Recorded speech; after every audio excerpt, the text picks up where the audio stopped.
Hey, what's up? This is Joe from Joe's Cocker Tech.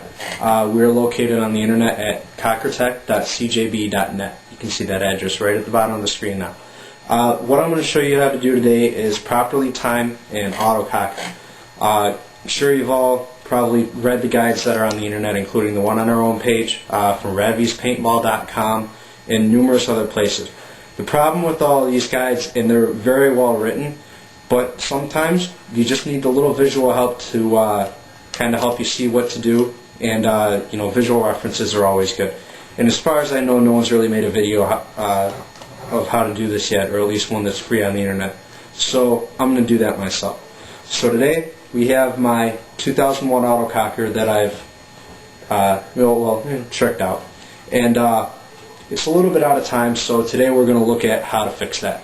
Okay, so the first thing to notice is that this autococker is a little bit out of time. Until if you slowly pull the trigger, you'll notice that the gun didn't fire. All it did was recock. That time it fired. If you pull it fast, it fires, but if you pull it too slowly, it recocks, which means it's a little bit out of time. Also, we're getting quite a bit of blowback from out of the feed tube when we do that. So our first step is going to be to look at the back block. Okay. So the first thing that you're going to notice about the timing is that this back block is pushed all the way forward, and you can see that there's just a little bit too big of a gap here between the back block and the back of the body. I don't know if you can see it very well, but it's about 2 to 3 fingernails wide, and what we ideally want is about a paper's width between them. So what we're going to do is, because this block is too far out, I'm going to go ahead and take out the bolt on the cocking rod. Just going to pull those out like that. You're going to pull this back. Again, this is with no air in the gun, and just go ahead and spin the back block about 1 turn in on this cocking rod closer toward the body. Okay. So now if you see, when we have this pulled all the way in toward the back block, you can see that there's not much more than about a fingernail's width or a paper's width of gap in between that body. So what that'll do is it'll make sure that our bolt is fully forward when we fire the gun, so you don't get a lot of blowback, and it'll also save a little wear and tear on the body, because then every time that you fire the gun, that back block isn't going to slap into the back of the body. It's going to stop there. Okay, so the second part of timing is setting the proper length of the cocking rod in relationship to where the bolt opens and closes. Okay, so what this affects is where the bolt, when you have the gun fully cocked, where the bolt is in the breech area here. So you can see that, okay, our bolt right now, our back block is fully closed. So what we're going to do is we're going to pull on the back block until it hits the cocking rod, and you can see it's there. And now you pull on it a little bit more, and you can see that the gun is cocked. And this has just a little bit of the bolt showing in the feed tube. So that's alright. So now we're going to pull all the way back on the back block, and you can see that the bolt is no longer showing anywhere in the feed tube. Ideally, I think you want just a hair behind where the feed tube is, which if you reach your finger in there, you should be able to put your finger straight down, but not run into the bolt. And if you just tip your finger a little bit back, you should be able to feel the head of the bolt, which is what we have here. So our cocking rod is in pretty good adjustment. And you can see right here at the back of the gun, there's our cocking rod, that nice little blue part right there. Okay, so now that you know what you need to do with the length of your cocking rod, here's where you actually adjust that. You can see that if we look at the back of our cocking rod, there's a little hole right here, and inside that hole is a set screw. So what you need to do first off, if you have to make adjustments to your cocking rod, just go ahead and loosen that set screw up, and you can find that size on our website. Okay?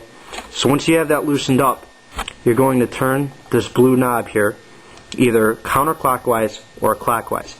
If your bolt is not clearing the breech like it needs to, and it's too far forward, what you're going to have to do is you're going to loosen this counterclockwise, and then you're going to go ahead and screw that set screw right back in, and that'll give you a little bit more bolt clearance.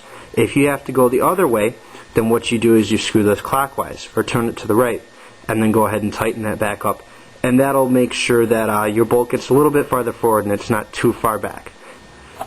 Okay, so the next part of timing is setting the depth of the cocking lug, which is actually inside the gun, and you can't see it out here, so I won't show it to you. But this is the firing point of the gun, where when you pull the trigger far enough, the gun is actually going to fire. So really quickly, I'm just going to go ahead and see where this gun fires at. And if you can see this, at about right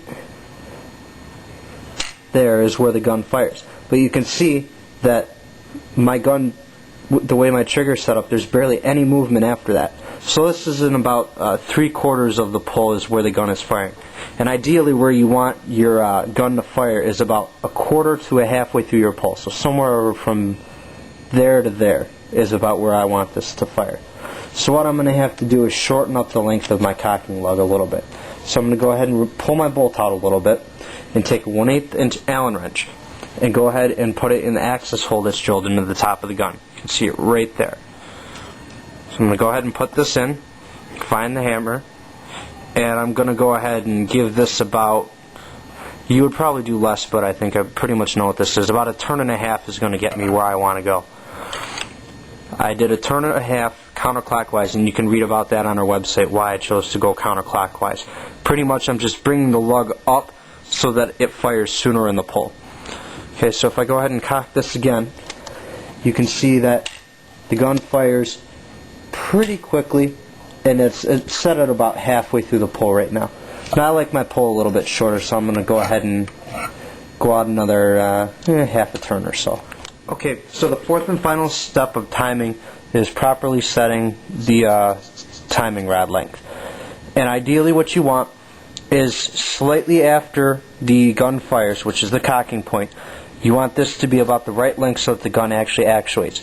Now I've gone ahead and added air to this. So you can see that if I slowly pull on the trigger, there the gun fires, and then there the gun actuates, and it recocks right there. Again, it fires and recocks. It fires, and you can see that the back bolt does not move until it hits a certain point. Because if the back block is cocking before your gun is done firing, then you're going to have a little bit of blowback and poor air efficiency. So as you can see, this gun is already pretty much properly set. Gun fires and the gun recocks, and we're all good to go. Now, if you had to adjust this, you're going to take a small Allen wrench. It's a 1/16 inch Allen wrench. You're going to take out this back screw and then rotate this collar one way or the other, and then you're going to change the length of the cocking rod by doing so. Ignore that. So with a hinge frame and a standard 3-way, if you rotate the collar counterclockwise or in toward the gun, you're going to get a pull that's a little bit longer, so it's going to actuate a little bit later in your pull. And if you rotate the other way, you're making the rod itself longer, which means that it's going to activate a little bit sooner in the pull. So if you want to move it sooner in the pull, you rotate it towards you or clockwise, and if you want it to actuate later in the pull, you're going to rotate it away from you or counterclockwise.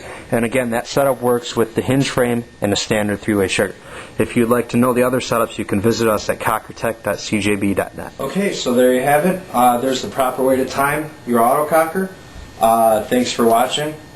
Just want to say keep supporting our website, cockertech.cjb.net. Hope you learned something from this.